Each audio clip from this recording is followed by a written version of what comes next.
Welcome back to another episode of Food Daze. Today's segment is it worth it or is it a food daze?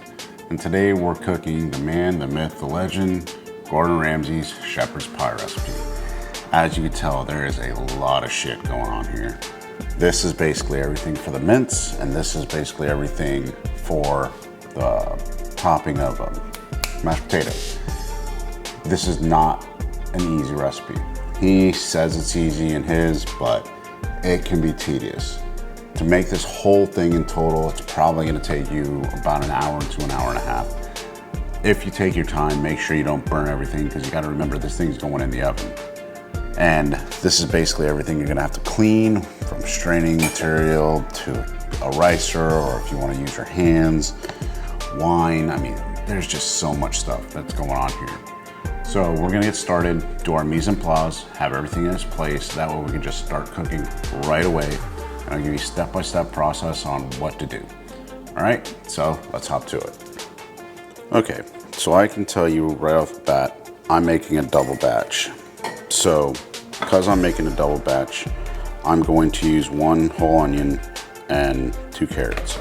He used roughly about a full onion, but not fully. I plan on using the whole thing. But again, what we're doing is called a mise en place. I'm getting everything ready to go. So, sorry, I'm just discarding all this, guys.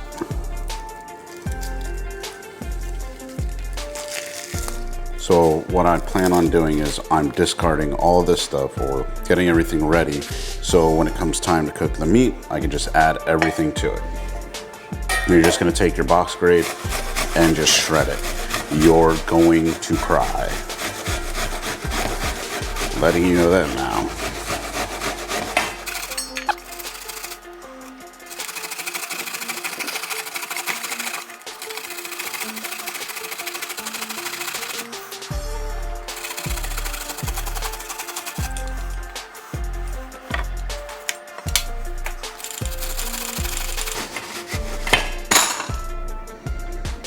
Okay.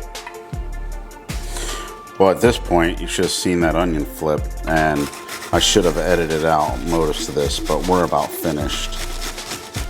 And I really don't feel like getting cut by a cheese grater.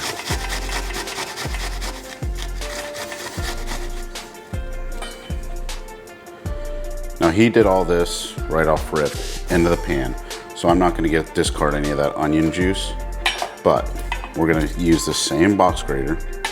First, we're going to peel our carrots. I'll be right back. All right, we went ahead and shaved our carrots down and nipped the tips. And we're going to do the same thing to the carrots that we did to the onion.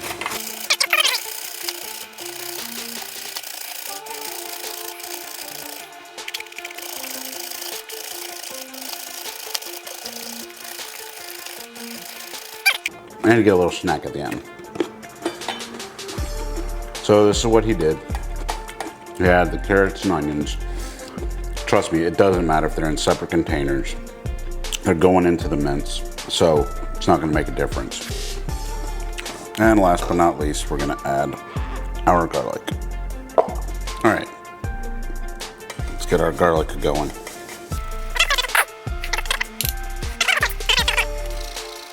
I almost think you get away with doing garlic paste, but not veering from his recipe, except the only thing that I'm doing different is he uses lamb. I'm not using lamb, I'm using ground beef.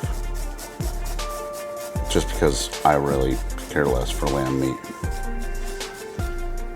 It's just personal preference. You can do it with lamb meat, it makes no difference to me.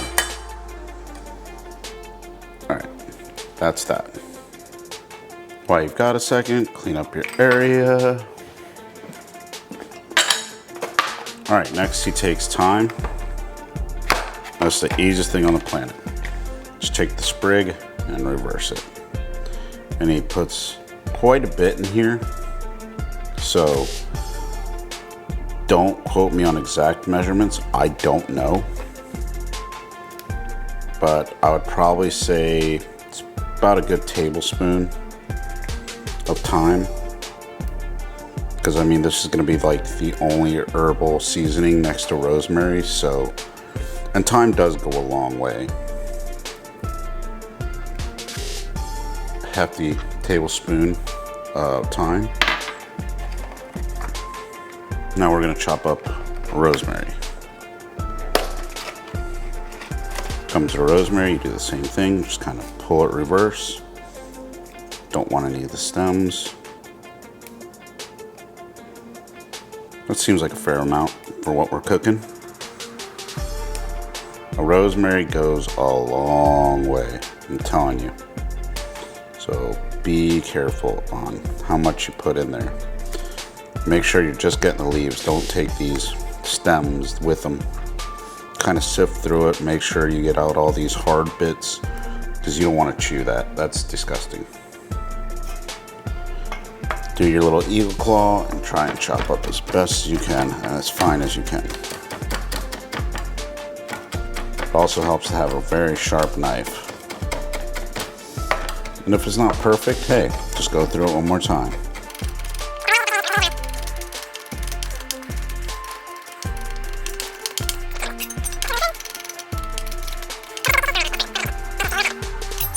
Alright, so there's our thyme and our rosemary, and our prep for our meat is done. Alright, next we're going to do our potatoes. I've already taken the liberty of washing them, and remember you can save these skins. Now, the whole reason why I wash the outside of these, because I don't know how these were shipped. I said last time it was because of dirt, but no, the whole reason was because you don't know how they're shipped, what they were shipped in, what happened at the factory, so you just give them a wash. We're going to stick these in cold water and let some of the starch come off. So we'll see in a second when I get done doing all this.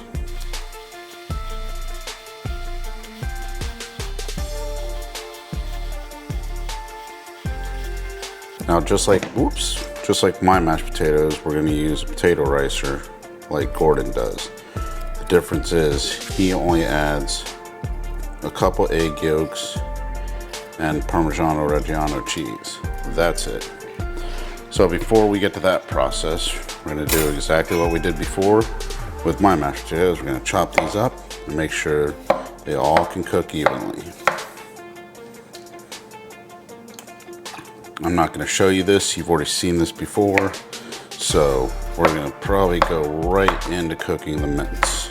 Alright, we're going to go exactly back to what he said, and we're going to heat up our pan. We're going to add olive oil, and this is our ground beef that we made about a week ago, but for you guys this will probably be like 3 weeks later or 4 weeks. So, alright, my pan is hot enough. Let's go ahead and add a dab of olive oil. Nothing too much, and we're just going to add in our ground beef. Again, you can use lamb meat. Me personally, I'm not.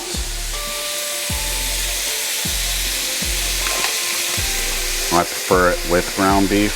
If you want to do it with lamb meat, by all means, it's yours. You do what you want. I'm going to go ahead and pepper the liver shit out of this.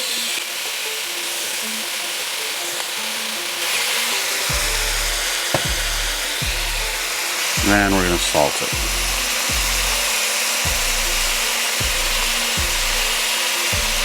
Now see, this process confuses me because typically when you're cooking with anything with onions, garlic, carrots, stuff like that, you add that to the pan first.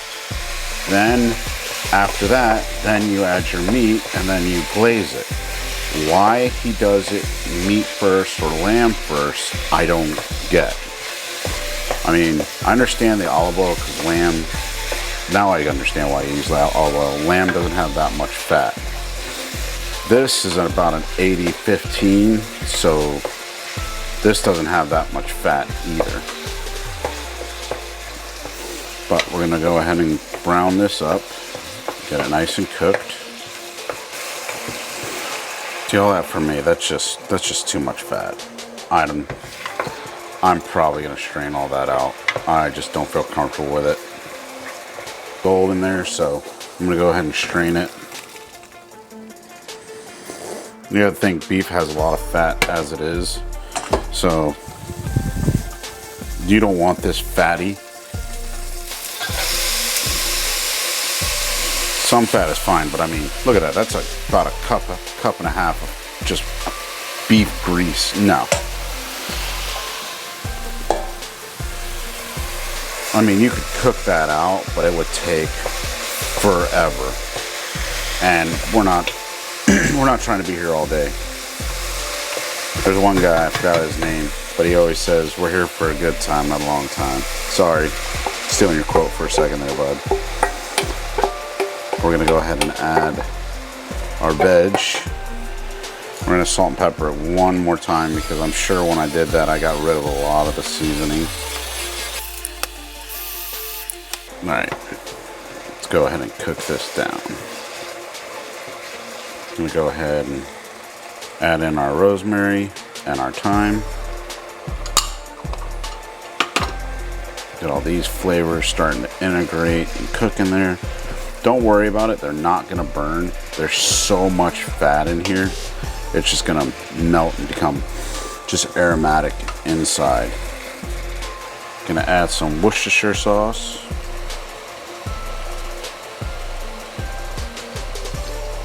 And that should be good for the amount of meat that I'm using. Gonna add our tomato paste. That mixed in. That was one, because it's usually a pound of meat, and I'm gonna do a second one.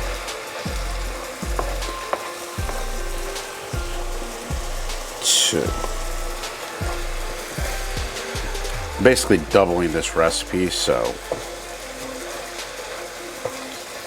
the whole reason you're cooking this out now is kind of get this like metal taste out of this, especially if you use like a jar, or I'm sorry, a canned tomato paste. At this point, we're gonna add our red wine, about a cup and a half. Boom. I'm gonna let this cook out and get rid of the alcohol. So what we want is just the tasting. Matter of fact, taste sounds good. Add a little bit more. Remember, this is your recipe. You add and take away whatever you want from it. In my opinion, Grordan just gave you the keys to the city and you make it your own. Because guess what? He did that himself with his recipes.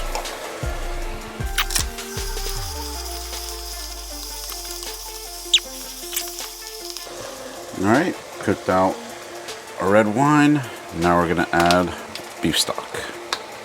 Or, I'm sorry, chicken stock. About a cup or two. And we're gonna let this reduce down for about 5 minutes and kind of marry with everything. And we'll come back to you real soon and show you what we end up with. We've been cooking this for about the better part of about 5 to 8 minutes. And this is what you're left with. Just ooey gooey goodness. Now you would think that's all like oily and fatty, but that's not. That's actually the sauce. And when it bakes, it's so good. But we're gonna go ahead and transfer this to our pastry dish, which is right here. And then we're gonna get ready to do our potatoes. And there you go. There's the mince part. Now let's get to boiling our potatoes. So we'll get rid of that. We'll just add it here. I'm gonna stick this bad boy on high, let it boil, and add some salt to it. Now, don't worry, I'm not gonna torture you guys on doing the potatoes because you've already seen it. Gone ahead and boiled our potatoes, and you can use the same pot, you can use bowl, whatever you want to do. I'm using just the same pot because I don't feel like cleaning more dishes. We're gonna do the same thing we did with my mash to Grordan's mash. Go ahead and put it through a ricer.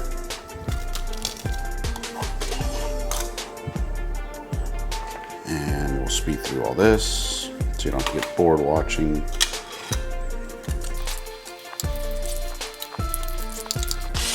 I'm gonna go ahead and season it.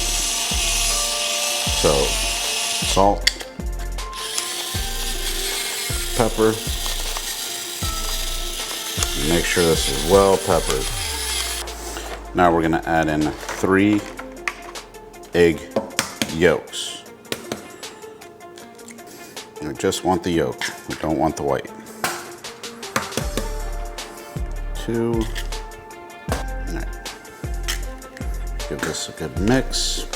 Make sure it's all integrated together, mixed up. Now we're gonna add the ever-living daylights, not a Parmesan Reggiano. Now he said be quite generous because this is what's gonna let it brown in color. So we're gonna put quite a bit. And we're gonna mix this up. Add just a little bit more. Just to make sure we didn't miss any part of it. All right, now let's top our shepherd's pie. And we're gonna take scoops of this. A couple of my friends said, oh, you should pipe it and make it look really presentable. No, I don't have time for all that.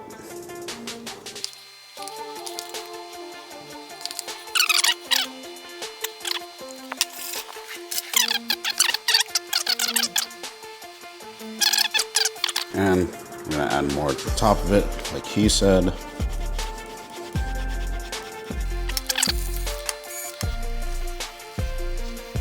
All right, went ahead and took a fork, kind of scraped the top of it.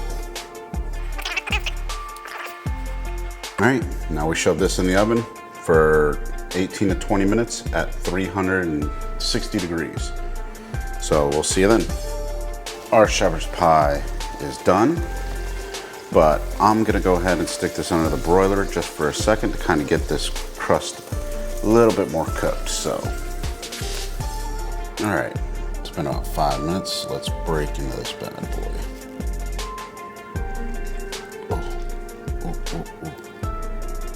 Oh yeah. And that thing is still freaking hot. Holy crap, holy. Oh, we're just gonna sit right there. We're just getting a taste. There you go. That's what she looks like. And that literally looked like it came from hell because it's so freaking hot. The excess liquid cooked out pretty much. There's still a little bit in there, but not much. Give it a try. Oh my goodness. This is so hot. I should let this sit a little bit more. I know it, I'm gonna burn the shit out of the roof of my mouth. Yeah, just burn it. Put it in your mouth, it's gonna be good. Yeah, it's gonna be good and it's gonna hurt.